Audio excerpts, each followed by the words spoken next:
Greetings. I want to just spend a few minutes talking about a book and a few ideas from the sociologist Erving Goffman.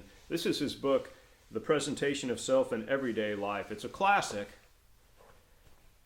When I'm walking around town, I keep it in my pocket and refer to it constantly. And in my other pocket, I have my DSM. Well, actually, I must have misplaced it. I don't have it. Anyway, Erving Goffman did some amazing work. He's a symbolic interactionist from the sociological standpoint. And he looked at social interaction.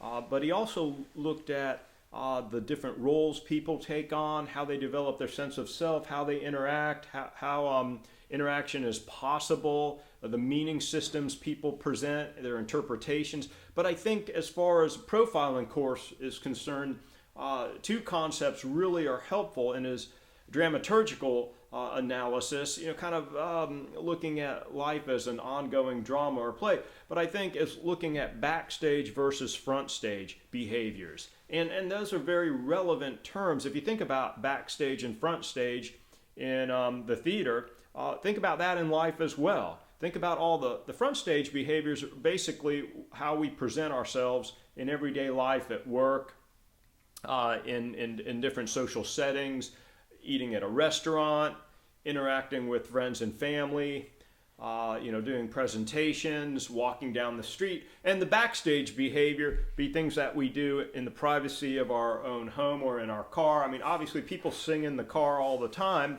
but you don't see too many people, although I see some sometimes out at the university walking around singing out loud. And then you may see people doing things in public where they don't know that they're being observed, and a lot of times they'll say, "Oh God, I didn't know anyone saw me" or anything like that. For example, they might be grooming their beard or putting on makeup or something. They don't think anyone's around or watching. Or picking their nose or something of that sort. But for our purposes, what we're interested in, the backstage behaviors involve more violent and criminal-oriented behaviors. Those are things that we don't see out in public, obviously, most of the time. Sometimes we do when violence pours out into the public arena, and we see that occurring. And, other times, a lot of times we're not going to see that. The perpetrator and the victim or victims are the ones that are going to have those experiences, the victimization, the perpetration, and the interactions that occur in the backstage behaviors. Front stage behaviors is the corporate executive looking at Excel spreadsheets in his office. The backstage behaviors is when he goes home and he logs on, to Pornhub and he watches, women wrestling, something like that. Something that he would get in a lot of trouble for doing if he was caught doing that at work, or he might be embarrassed if people knew that he had a fetish for female wrestling or something of that sort as backstage behavior. A lot of times we don't know the backstage behavior of people that we know. Maybe, our close friends, some of our, colleagues who might know a little bit more of their backstage behavior. But a lot of times we don't have access to that. Certainly I can remember a case of someone who I was actually trying to help in a clinical setting, and he had got caught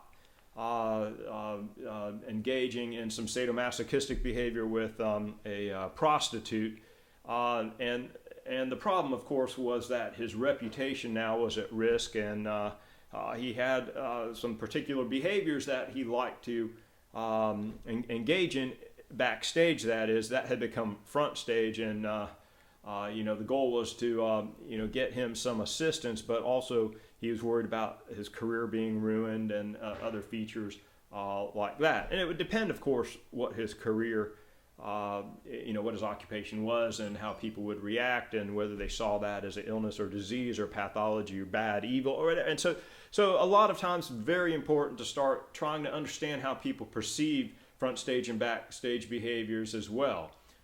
Certainly, I guess what I'm getting at here is a lot of times, people present themselves in certain ways. Think politicians, and what you see is the front stage behavior, and you may hear about backstage behavior, and that may, get them in trouble. For example, you've heard about some politicians who were, talking about morality and immoral behavior and the like, and then you found out they were, using illegal drugs and engaging in illicit sexual activity on, the weekends or something. And, you see that inconsistency. Basically, what you found out was about their backstage behavior. And a lot of times in profiling cases, we see a lot of front stage behavior, but we don't see that backstage behavior. That backstage behavior is key to trying to understand how a perpetrator thinks. And so that's what we want to get access to if we can. We do that through interviews with perpetrators, potential perpetrators, victims, but also we use social media now to try to understand people's interests, desires, their fantasies, and things of that nature. Again, through interviewing, good interviewing can get some of that information. Talking to others can, and also looking at social media, or in the case of law enforcement, where they're able to actually get their computers and mine that, and put together really a digital profile of that person's backstage fantasies, behaviors, ideas, what maybe drives them for their desires and excitement. So there's a lot of interesting features there, and I think that's what we're seeing more of, trying to understand backstage behavior as it relates to deviance or criminality, or simply just variations on themes. So think about that, and I really think Erving Goffman's presentation of self in everyday life a fascinating read.